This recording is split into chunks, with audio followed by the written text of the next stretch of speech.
Welcome to the Subjective Professor podcast, where we reject coercion and hypocrisy. It's Friday, May 16th, 2025, episode 389, How I Would End a Semester.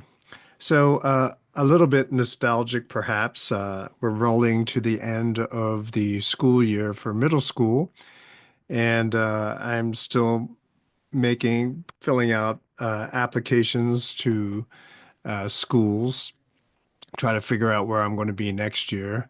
But two of my kids finished their semester of college, and so I got a little nostalgic. Um, and I went back and I listened to one of my um, wrap-up lectures that I gave the last lecture of the semester I gave when I was still teaching at the university. And every once in a while, people would say, "Wow, that last lecture was really good. They really enjoyed that last lecture." And so I went back. I remember that, and so I went back and I listened to what I said, and they were really long videos. I would make 40-minute videos 3 times a week for I think at one point it was like 3 different classes, and so I was making a lot of videos. But the crazy thing is that a lot of students actually watched them all in their entirety, and a lot of them watched them with their parents, and so their parents got to sit in on my lectures as well. And so that was pretty cool, bringing families together, as opposed to, and some of them admitted to me that they didn't get along too well with their parents, and then listening to the lectures together, they were like, oh, now they had something to talk about, something in common that wouldn't devolve into some kind of fight. And so, I went back and I listened to it, and I realized that over the years, every semester, I would try to improve on the class. I would try to make the semester tighter, have a better arc, so that by the end of the class, people would walk away with something, right? That they would have said, hey, I actually learned something this semester in this class, something that they won't just simply delete or forget once the final exam, the last assignment has been turned in. And the way you have to look at my entire semester as an arc, as some people might say. I began with, this concept of knowledge production, making knowledge. And I explained that in more detail in episode 3, way back when, with the old microphone and whatnot, if you're interested in checking that out. But very simply, all it is each one of us, no matter who we are, how old we are, where we are, cultural background, it doesn't matter. Each of us is looking at the world through a lens, through a perspective. It's our perspective. It's our unique perspective. And we're taking in information through all of our senses, however we can. We're just taking in information. We're remembering some of it. We're liking some of it, not liking some of it, and all of it goes into our library. We don't necessarily remember everything, but everything that we go through influences how we live every day moving forward. And then when we share with to other people, when we say to other people what it is that we think, our opinion, what we know, what we've experienced, what we think might happen, we are making knowledge, right? Each of us are knowledge producers when we speak to other people. If we go to school and we learn from our teachers or professors or from our parents and we repeat what we heard to other people, we are knowledge reproducers. Okay. So until we are making knowledge for ourselves and then sharing that information with other people, you're just a reproducer. But by making it yourself, you are now a knowledge producer. The more you make knowledge for yourself, right, the more you realize you benefit the most from making knowledge.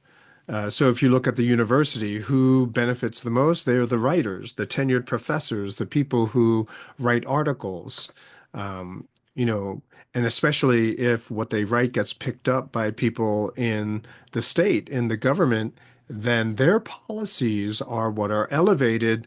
The author of that subjectivity, the author of all of that information, that knowledge, then receives more power, more fame, more recognition, a higher salary, perhaps, book deals, right? So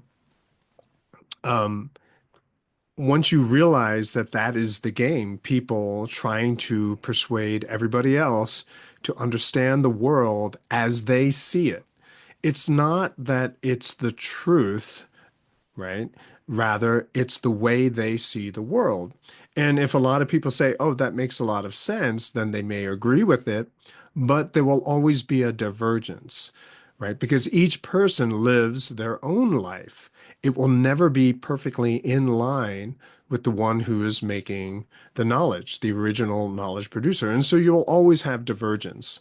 So the key or the point that I would try to emphasize in the beginning of the semester is that every professor is trying to persuade all of their students to agree with them, unless they explain to you what the game is and to give students truly the option of choice.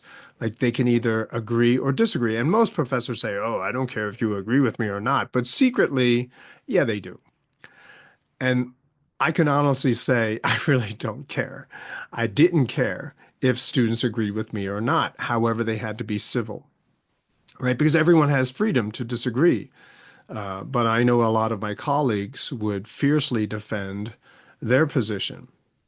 And I even assigned a paper, one of the paper assignments that I would give is to try to help them understand this process of knowledge production. I would give them an exercise in making knowledge, and then they would have to turn around and deconstruct the very information that they were trying to use to persuade me to agree with them. And once they turned around and deconstructed their own persuasive argument, that's how they're supposed to understand, right? That the goal was for them to understand how all information can be deconstructed in that way. And the most challenging and difficult, if not impossible, deconstructions to make is if your persuasive argument is in favor of freedom, right? Those you can't deconstruct because that inherently is already a deconstruction. But through the assignment, you realize that there are many subjective perspectives, right? And a lot of students who weren't paying attention at first, say, "Oh, you're just trying to make us all anarcho-capitalist." And I would chuckle and say, anarcho-capitalism is not a position; it's a perspective. All it is the ability to be able to see many, many other perspectives to find choices. So you make the choice that you want. It in and of itself is not a life principle. All it is saying everyone should have the freedom to choose a life principle, right? And a lot of students who really, I guess, were theoretically immature, they didn't really get it. Those were usually the students who complained against me and, um, you know, making this episode made me remember that I have another hearing coming up in June to defend how I taught what I taught against those very students who would complain and say that I was trying to make everyone an anarcho-capitalist, And generally it would turn out to be about, 4%, 5% of the students I had that semester. But anyway, the more subjectivities that you see, the more perspectives that you see, means that you have more choices. You are not limited to one. And if you don't like any of the choices that you see, you still have the freedom to make a new one, right? And so you always are in search of better. And if you don't like anything that you see, you now have the power to innovate and create yourself, to now offer up to the world another choice, another subjectivity. Right. And it's really cool if you've been following along everything that I've been saying, as particularly when it comes to deconstruction and subjectivity, then you realize that this really does happen. We would have, like I explained before, we would have this crossover with the business school and we would have innovation contests, right? The students I taught all came up with really, truly, I mean, some of them came up with some truly innovative ideas. Um, and other professors just couldn't understand why their students couldn't do the same thing. And it's because they weren't allowing their students the freedom to create and innovate. Rather, they restrained all of their students. They put all of their students in a box first, and then they said, be creative. And it never works that way, right? So, by allowing and enabling students to be able to see this process of subjectivity, of making knowledge based on a subjective perspective, allowing them to see that made it really easy to simply shift their perspective to find alternatives. And it's important, and I would emphasize this at the end of the semester, that it was really important, especially in these days where perception is controlled. DOGE, Department of Government Efficiency, revealed this in many ways, and a lot of people who were really in the dark, they were probably shocked by what DOGE uncovered. But I have to say that I've long suspected that it was that big, it was that pervasive, especially when you heard me say things like, if you have the world's reserve currency, you can literally bribe entire countries. And it turned out that the United States was bribing a large part of the whole world, by paying people off, by paying controlling the news agencies of countries all over the world. That's what they were doing, right? They were controlling the narrative. They were trying to put as much of the world in a very tiny box so that they had no creativity. They had no alternatives except to rely on the US government. So that's how I would begin the semester. I would say, look, all we're doing is living in other people's subjective perspectives. Okay. And then I would use all of the books that we read that semester as examples of how subjectivities are taught to people in society, right? Here are the required books that you have to read. And you read them not as subjective perspectives, but as mini truths, like, oh, look at this person. They shared with us a truth. And that perception is created by the instructor, right? The instructor says, oh, this is what's really good here, and you talk favorably about certain ideas, and the ideas you don't like, particularly the ideas of freedom, ooh, so dangerous, irresponsible. You put that spin on it. And so students very subtly are manipulated away from creativity and freedom, and instead are, you know, uh, herded into very, very tiny boxes. And so over the semester, I would present each book as a self-contained example of knowledge production. And so whether you agree or don't agree with what is discussed in the book depends on the perspective that's being used, what are the assumptions that are being made at the beginning of the book, and then what is the conclusion? What is the ultimate goal that the author is trying to persuade us to have as well, right? And so if you don't like any of those, right, either the argument, the assumptions, what you assume to be absolutely true, or even what the goal ought to be, then you're not going to like generally what this person is going to say, what this person has written. And so let's go on to the next book, and so on and so forth. And there are little things that you can pick up and you say, oh, but I like this. But where it fits in that subjectivity, it doesn't work, right? In other words, you are now going to subjectively interpret something in your favor, but it doesn't fit well with that person's subjectivity. Often, more often than not, what you think someone is saying is not what that person is saying. And so I say, you don't have to agree with anybody. The point is creating your own subjective perspective, right? You being the knowledge producer for yourself. Keep in mind, that's the goal. And so you are not supposed to confuse legislated morality with true morality. And what's true morality? What's good for you, right? And so legislative morality is what is good for various special interest groups who have access to the legislative body, and they write rules for their benefit, and all of us have to play along, and usually we suffer, right? Look at all this inflation. We don't benefit from that. The average Joe does not benefit from that. Rather, it is the insiders who benefit. And so, what is truly moral is not corporate, it's not social, it's individual. And what is truly moral for you will likely not even be considered by most other people in society.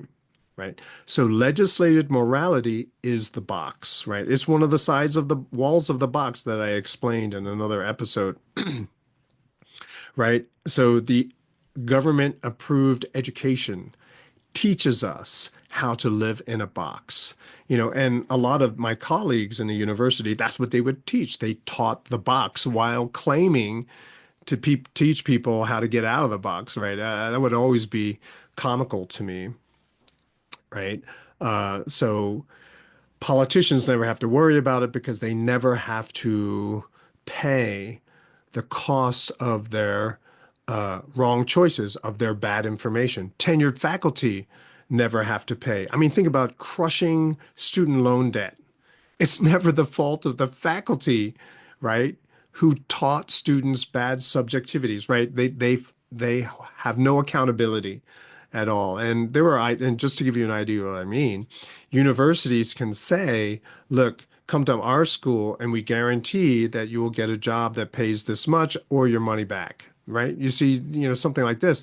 And if you do something like that, a lot of these fluff majors will go away. They'll disappear, right? Because you can't get employment with those majors, right? And so that's one way of keeping universities accountable. And also, politicians don't care whether people starve to death or not because they always have food, right? And so these people who are putting all of us, the rest of us, in a box, they generally don't suffer, right? Depending on the box that we're talking about. Now, uh,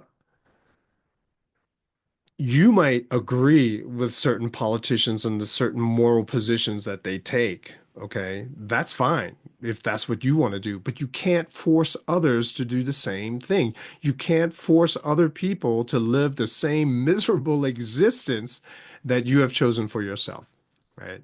If you want to do that, fine, but otherwise leave me alone. Uh, and you can see then, once you start putting in those terms, how easy it is to go from legislative morality, political belief, to religious oppression, right? Oh, you won't wear your mask, well, then no freedom for you, right? You're basically punishing people on something that you believe is true. And everyone who disagrees with you, well, you're going to be punished. If politicians had to suffer like the rest of us, then most of these laws would not exist. We know this is true because during the lockdowns, they all violated their own rules, right? And so the rest of us, what we have to realize is that freedom is always the priority. In society, we have to privilege freedom so that we can find better. Look, when we are stuck doing the same thing over and over, well, I don't know about you, but if I have to do the same thing over and over again, I don't get bored. But I've discovered that most other people, they get bored terribly.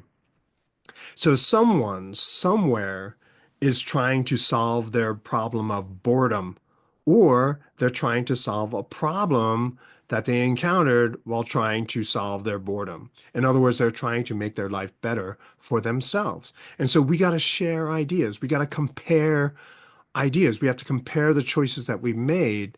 So then we have access to more ideas, more information, more choices, more possibility from which we can choose to try to be happier than we are now. Most knowledge producers, whether they're politicians, college professors, they are knowledge producers who teach despair and misery, how to be angry, dissatisfied, and outraged, right?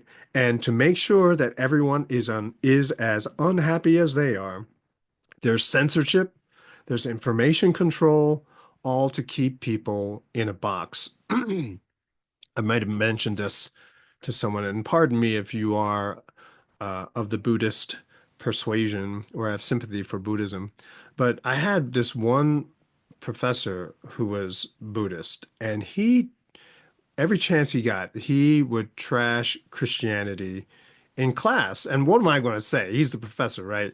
And so I'd be like, oh, okay, okay.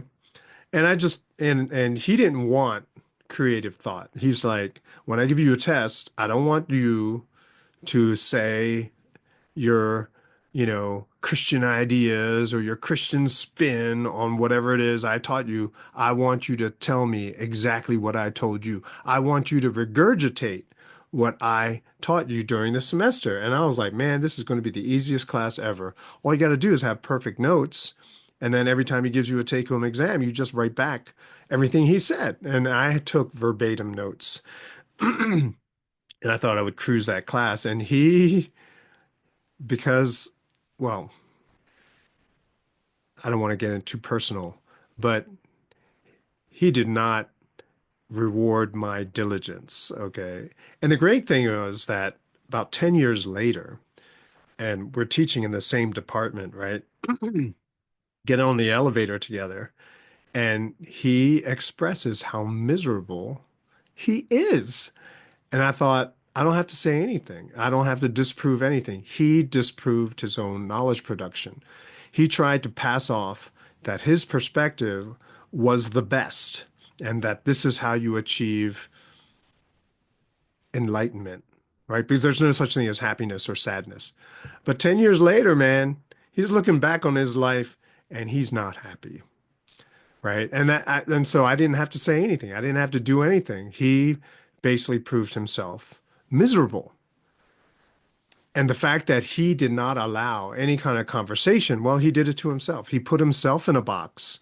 He refused to accept other subjectivities, other information, and he stayed in the box. And after a while, he realized he was miserable. And so I would always say, are you in a box or not? Right? So here we are at the end of the semester. I told you all about knowledge production, how information is what it is. Are you in a box? Do you want to stay in a box? How can you tell? And so I would say, well, if you can't stand the choices that other people make, you're in a box. If you don't like true diversity, right? Organic diversity, or you're saying things like, there ought to be a law that makes that illegal. Well, you're a Karen, right? You are in a box. What are Karens anyway? Karens are people who are in a box, a tiny, tiny box, which is why they just go crazy when they see behavior or things that they just don't like, right? It's not permitted in their box. And so if you are that type, a little bit even, yeah, you're in a box. It's an indication that you're in a box, right? And so I would restate, look, I taught you how people manipulate information, manipulate perception. If you want to stay in that box, right, that's what you are comfortable with, fine. But you have to allow the freedom for other people to leave the box if they want to. And I remind everyone every single time, and I say it every single time I mention the box, most out of the box ideas are horrible. They're horrible. But you got to let people experiment. You got to allow people the freedom to crash and burn, to fail, so that the rest of us can learn, tweak, improve, try something else. Why? What's the point of learning about knowledge production? What's the point of getting out of the box? It's hope, right? It's for hope. Look, knowledge production these days has no hope, right? All of the knowledge, well, most of the knowledge production you'll hear on corporate media out of the mouths of most politicians is prescriptive, right? It's telling you what to do, right? Do this and your problems will be solved. Do this and you will give me the power to solve your problems. If you continue to rely on the people, the politicians, who are the actual creators of the problems that you have now, then you are so deep in a box. You are so, so deep. Like, that's why you're always miserable. But once you realize that this is pretty much how the game is played, that there are rules and there are rules that are unwritten that a lot of people know, but you don't, they play by those rules, and you are just simply trying to be the good person. You signed the social contract, mentally, abstractly, maybe you never even heard of it, then you're the sucker. You're the dupe. You're the one who's being played right now, right? Don't be that person unless you want, right? Then, okay, fine. Then you can't be a Karen. You can't be upset about anything that happens in your life. You can't complain about the problems. You can't complain about the government. You can't complain about other people. Be happy in your box, getting played by everybody else in society, or get out of your box, right? Don't play by other people's rules. You become your own knowledge producer. You start writing your own rules, right? And there's those expressions out there, be ungovernable, right? That's how you do it. You are making, you're not just being wantonly disobedient, right? Breaking laws, becoming a criminal. No, that's not what I'm talking about. I'm talking about getting out of your box, becoming productive in your life, making better choices to be happy, right? Think. Don't be a drone. Don't be an NPC, right? Be harder to control. And that doesn't necessarily mean you have to be violent. How urgent is it? Well, it depends on your timeline, right? So generally when I would talk to college students, well, they're, on the younger side of things. They're not elementary school kids, but they're not in their 60s. So their time horizon is a little bit longer. But the older you get, the more you realize you are running out of time. And so you want to start making choices that make you happy. If you're sad, right? If you're sad right now, you're miserable, you're depressed, you should start making different choices. Where do you find those different choices? Well, you need more information. So, in other words, you're not going to find joy, happiness, satisfaction out of life through virtue signaling or following the law, as some people might say, right? Doing what's right. No, you got to do what makes you happy, doing the things which make you happy and feel fulfilled. If that's following Jesus, okay, but even within, say, Christianity, there are good ways of doing it, and there are a lot of people who are just unhappy, dissatisfied. Virtue signaling exists in the church as well. And a lot of those people, they're just angry all the time, pro-war and bombing and starving kids and stuff. That's not happy, okay?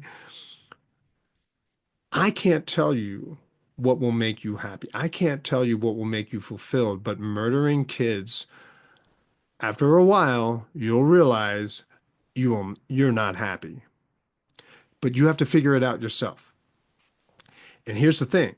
Once you start realizing that you have walls in your brain preventing you from exploring the things that will truly make you happier, right? You start moving beyond those walls and you are happier. And the happier you are, the more tolerant you are. And so I would close the semester after saying all of this. True education is teaching people how to get out of their box, to find something new, to find something different, and then spreading those discoveries to everybody else in society so that it can share, improve, or even find something even better than that. Now, wouldn't that be awesome?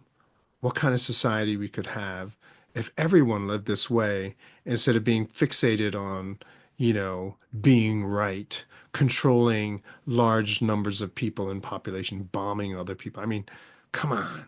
It's a totally different conversation. Hopefully you listened, got to the end, got to the conclusion, and found some benefit in this video. So I'll talk to you guys next time. Have a great weekend.